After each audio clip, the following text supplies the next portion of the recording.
Berjumpa kembali dengan ulasan berita Bang Fai. Bersama saya Abdul. Mohon uluran tangannya untuk subscribe channel kami dan share videonya. Judul ulasan kita hari ini, efek Anies telah mematahkan persepsi.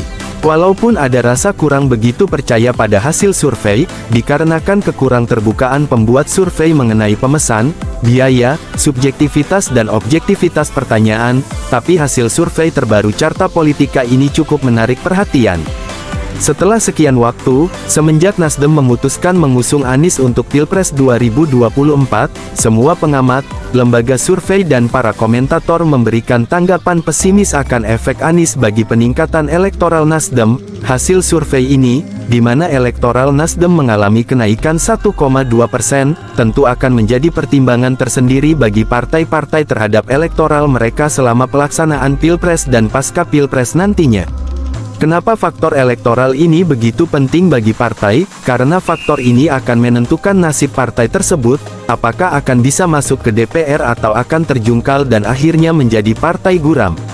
Kondisi seperti inilah yang disinggung pada ulasan sebelumnya, apakah mereka cukup tabah kalau nantinya akan menjadi partai penonton saja atau partai pamandu sorak saja.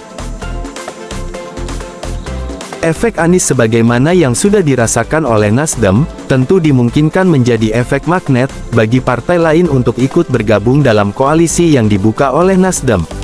Efek magnet ini tentu akan berseberangan dengan prediksi-prediksi yang sedang berkembang, bahwa Nasdem akan ditinggal sendiri dan akhirnya Anies tidak memenuhi syarat untuk mencalonkan diri.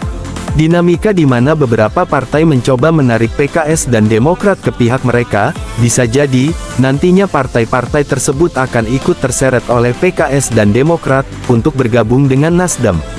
Pertimbangannya, tentu sudah jelas sekali, yaitu efek Anies bagi elektoral Nasdem.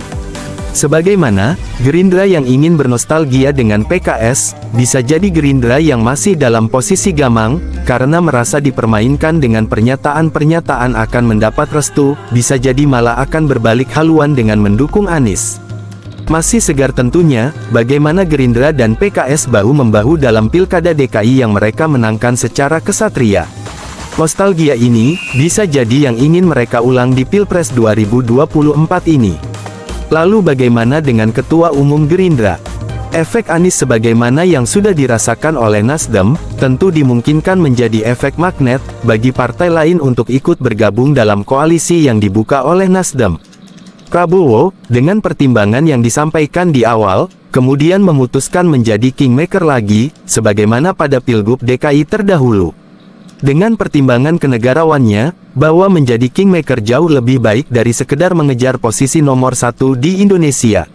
Begitu juga dengan Golkar, yang tentu berharap minimal masih bisa mendapatkan posisi di pemerintahan berikutnya, karena tidak bisa dibayangkan, kalau Golkar memposisikan diri di luar pemerintahan. Karena tradisi mereka berada di pemerintahan. Tidak ada satupun partai yang tidak ingin elektoral mereka naik, dan efek Anies adalah cara tergampang untuk mendapatkannya. Tidak bisa dibayangkan, bahwa nantinya, hanya akan ada dua pasang calon saja, Anies yang diusung multipartai dan kemungkinan pasangan lain lagi dari PDIP. Akankah skenario dua pasang calon yang coba dimainkan, yaitu pasangan calon pilihan dan pasangan calon pendamping, akan benar-benar menjadi dua calon pasangan saja, tetapi, bedanya, bukan calon pasangan sebagaimana yang sudah diskenariokan. Jika kondisi ini benar-benar terwujud, tidak bisa dibayangkan, bagaimana geram dan dongkolnya para pembuat skenario tersebut. Harapan bagi rakyat, tentu gagalnya skenario busuk tersebut, sehingga bangsa dan negara ini bisa terbebas dari perilaku jahat monopoli kepemimpinan dan pengaruh busuk oligarki. Terima kasih telah bergabung dengan kami. Sampai jumpa lagi.